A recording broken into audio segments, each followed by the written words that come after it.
If somebody cannot project their ideas to me succinctly, I instantly just dislike them, because maybe I have ADHD, maybe I'm too busy, I don't know what it is, but I don't have time for your ums and ahs. I don't have time for it. So if I'm sitting in a meeting and somebody goes, we're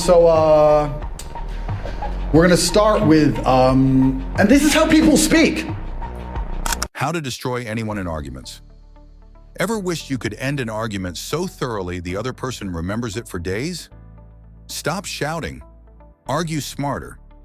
In this video, I'll teach a clean, ethical method to win debates by using psychology, structure, and timing. You won't need insults, facts you can't prove, or tricks. Just clear techniques that make your points land and theirs crumble. Watch closely. These are practical, repeatable tools used by debaters, lawyers, and negotiators. For clarity, examples follow now. 1. Set the frame.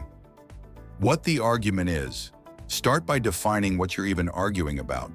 People often lose because they let the other person change the subject or the terms mid-argument. Example line. We're discussing whether X is true because of Y. Everything else is secondary. By setting the frame, you force the conversation into a narrow, controllable lane where your strengths matter. 2. Ask short, precise questions. Cut through rambling with tight binary questions. Do you agree that? Or is your claim that A causes B? Short questions force clarity. When someone hedges, repeat the question politely until you get a yes or no. This exposes vagueness and prevents emotional escalation. Why it works. Humans can hide behind ambiguity. Precision removes hiding spots and reveals weak premises. 3. Use the concession technique. Concede a small, non-threatening point early.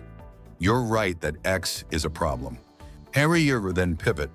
But that doesn't change why, because concession disarms defensiveness and makes your rebuttal seem reasonable rather than hostile. 4. Demand evidence and make it specific. When someone asserts facts, ask for specifics. Source, date, context. If they can't provide specifics, treat the claim as weak. Phrase, oh, where did you read that and when? If they cite hearsay, label it. So that's an anecdote, not a study. 5. Use logical structure. Claim arrow reason, arrow example, arrow impact.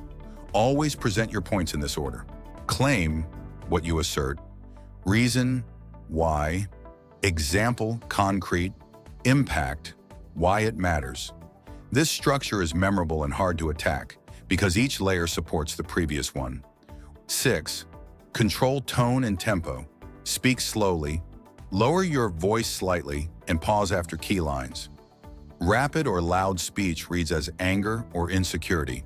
Calm, measured delivery reads as confidence. Pauses let your words sink in and give the other person time to feel the weight of your point. Why it works. Humans interpret calmness as credibility. Pauses also create the illusion that you're thinking deeply, which makes your words carry more authority. 7. Use the stepladder refutation. Don't waste energy swinging wildly at every single point your opponent makes. Instead, identify the weakest part of their argument, the claim that is easiest to expose as flawed.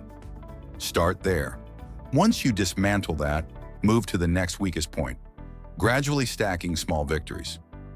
Each refutation should be sharp, concise, and backed with quick, solid evidence. This builds momentum, making your position stronger with every step. The strategy works because when one link of a chain breaks, the entire chain looks unreliable. By the time you've taken down several links, the audience sees the whole argument as fragile, and your opponent appears unreasonable for still defending it. 8. Mirror and label emotions. If your opponent gets emotional, mirror briefly, "I hear you're frustrated about X." Label the feeling without judging it. This lowers their resistance and returns the conversation to content rather than drama. Why it works. People relax when they feel heard. Once emotion subsides, logical points are easier to present and be received. 9. Use analogies and simple metaphors. Turn complex ideas into vivid comparisons. Claiming X is like trying to fix a leak by painting the wall. A good analogy makes the audience visualize the absurdity of the opponent's position, without attacking them. Why it works? Metaphors are sticky. They make your point memorable and can do the rhetorical heavy lifting for you. 10. Offer a concise summary after each major point. After you make a point, summarize in one sentence. So, X leads to Y because Z. This repetition cements your argument.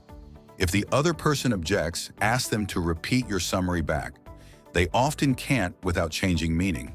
Why it works. Summary forces clarity and shows you're in control of the narrative. 11. Use timing. Pick the right moment to finish. If the opponent runs out of energy or repeats themselves, now's the moment to deliver the knockout. A brief, decisive line that ties your strongest evidence to the original frame. Keep it short and memorable. Why it works. People remember endings. A crisp closing line makes your victory feel natural and unavoidable. 12. Avoid ad hominem and stay ethical. Destroying an argument doesn't mean attacking the person. Focus on logic, evidence, and structure. Personal attacks may win the moment, but lose you credibility with neutral listeners. Why it works? Ethics preserve reputation. The goal is persuasion, not humiliation. 13. Use counterfactuals to expose contradictions. Ask, if that were true, then what would happen? And pursue the logical consequences. Often the opponent's position implies absurd or contradictory outcomes when taken to its logical end. Why it works? Revealing contradictions makes positions unstable. It's difficult to defend an argument that collapses under its own implications. 14. Have facts ready, but favor verifiable, high-quality sources. When possible, cite reputable sources briefly, name, date, and main finding. Avoid long-winded citations. Instead say, a 2021 study in X found Y. If you don't know, say you'll check and won't assert uncertain facts. Why it works. Honesty plus preparedness beats bluster. Claiming sources you can't back up destroys trust. 15. Use the bridge and build strategy for moderates. If an audience is present, bridge from their assumptions to yours. If you value fairness, then consider. This converts neutral listeners and makes the opponent's stance seem fringe. Why it works. Persuasion is social. Winning the crowd often wins the argument. Short example, apply the techniques. Opponent. Remote work destroys productivity. You, frame. We're discussing measurable productivity, not just feelings. You, question. Do you mean output per hour or hours worked? You, concede. Remote work can reduce spontaneous collaboration. You, claim reason, example. Impact. But output per hour often rises because of fewer interruptions. For example, a 2020 study at X found a 13% rise in output, which means companies can achieve the same results with fewer resources, affecting hiring costs. You, summary plus close. So, remote work lowers interruptions and often raises output. Upside outweighs the downside when managed. Conclusion. These techniques are powerful but should be used responsibly. The goal is to clarify truth, persuade fairly, and protect reputation.